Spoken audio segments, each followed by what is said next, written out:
Hello, good morning. Ohayo gozaimasu. Ayan na po ang gamot na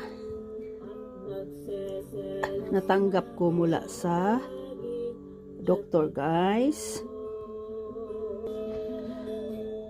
Ayan, update ni Inday sa pagpunta niya sa doktor kanina, guys. Pinatingin niya ang kanyang dalawang tuhod dahil sumasakit.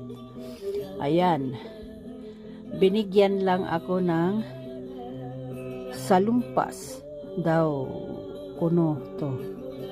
Ito lang ang temporary na gamot dahil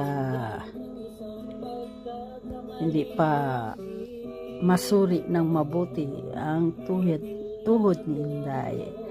Tapalan ko muna daw ng salumpas, guys. Ayan, 10 ano yan. 1, 2, 3, 4, 5, 6, 7, 8, 9, 10 to eh. Yan lang muna.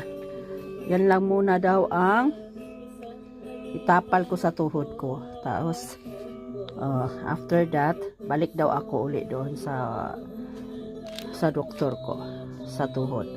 Sa ano ko, guys, in-x-ray yung aking guys, yung tuhod. Tiningnan yung buto, medyo may problema nga siya, pero temporary. Thyroids, ito lang muna daw. Balik ulit ako. Okay, wag kayong mag-alala na kayong may sakit sa tuhod dyan. Ipa-check up na yan. Pa-check up nyo na yan. Okay? Ayan, si Inday. Okay.